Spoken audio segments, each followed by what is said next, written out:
Greetings, my Israelite brothers and sisters, heirs, joint heirs, adopted, grafted, natural, spiritual, however you may come.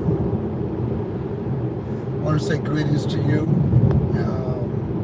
Thank you for tuning in to this car cam. I've titled this, Thy Word Have I Hid in My Heart. This is another Pentecost nugget.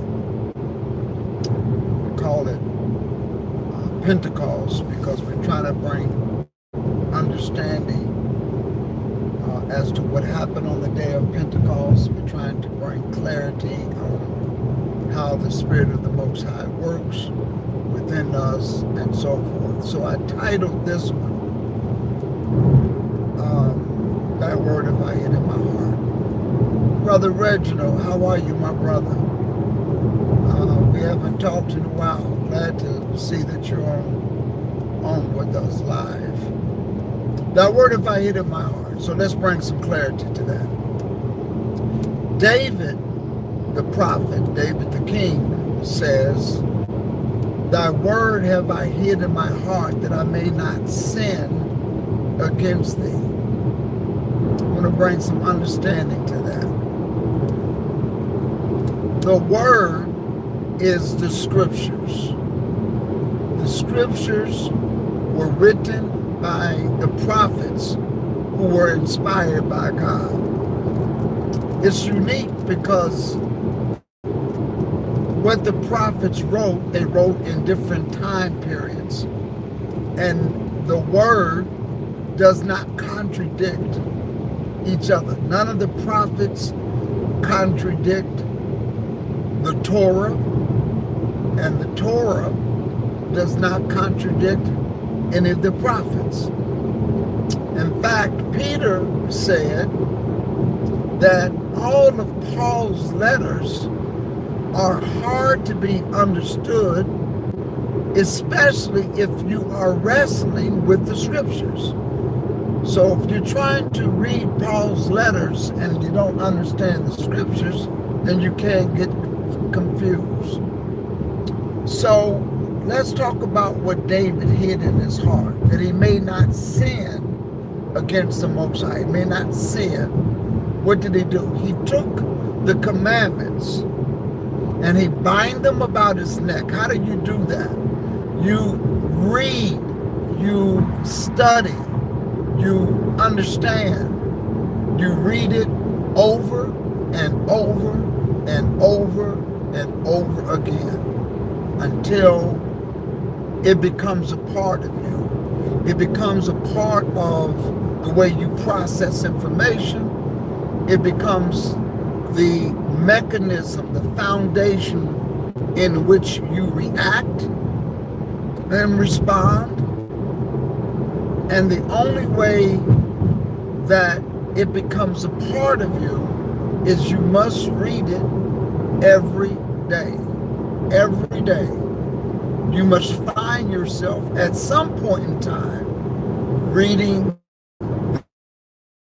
particular Genesis through which they call in some prophets and some writers refer to it as the book of Moses, the law of Moses, because Moses was a mediator. He was a lawgiver from the Most High to the children of Israel. That law was written by the Most High's own finger. The instructions were given to Moses to write. So that being said, those are the commandments that David is talking about, that he has hid in his heart that he may not sin against them. So basically, how do you hide them in your heart? You read them. It's not talking about the heart on the chest. It's talking about here. It's talking about your persona, your inward man, your spirit, or your way of thinking. And you have to hide the word, or it becomes a part of you. And when you read something, it becomes your way of life. And so when it becomes your way of life, then you find yourself Everything that you do according to the word because you're constantly reading it. You know, when someone joins the military puts a person through a boot camp. And that boot camp is a few months, several months. And when you come out of boot camp, your mannerism, your way of thinking has been reprogrammed. You're now a soldier. You stand like a soldier. You greet people like a soldier. You greet and respond to your superior officers like a soldier. Civilian life is now foreign to an individual that has come out of boot camp. Why? Because it has become a part of them.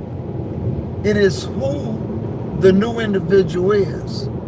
And when they stay in the military life, it's totally different from civilian life. This is how the word has to be to us.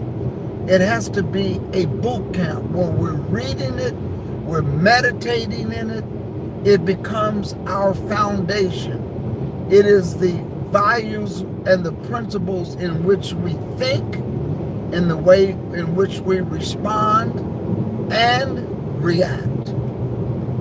Okay? So that's why David says, thy word have I hid in my heart.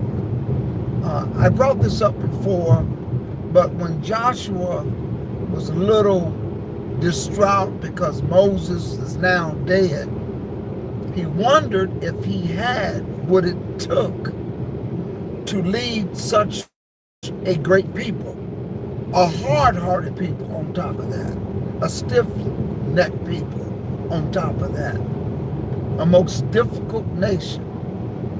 And the angel of the Lord spoke to him and says, Moses is now dead. And Joshua, he told Joshua, he says, listen, only meditate in the word day in and day out, and I will be with you like I was with Moses. Meditate in the word day in and day out. Don't turn to the left, don't turn to the right, but meditate it. And I'll be with you like Moses. So let's talk about that. The word that only existed was the first 5 books, or the law, or the Torah. Okay? That's all that existed. It was his law. So when you read that law, basically it becomes a part of who you are. But the angel of the Lord said, I will be with you like I was with Moses. That's pretty heavy. So if we did that, we will have blessings, and the way we are as an individual, it will start to transform our way of thinking. And we become a different person, like a person who joins the military coming out of boot camp. They become a different person. And we too will become a different person. But we have to take the commandments and bind it about our neck and write it upon the table of our heart so that we can find favor and good understanding in the sight of God and man. The book says in Psalms, a good understanding have those that keep his law, keep his commandments, a good understanding. You want to know what makes you to be a person that has a good understanding? Is when you're keeping the commandments of God. It's not a spirit that possesses you, that makes you all of a sudden wise, that makes you all of a sudden act right. It's the word of God that you've got to read, know, and study that must be a part of your everyday life. And it becomes the way you think and move and operate.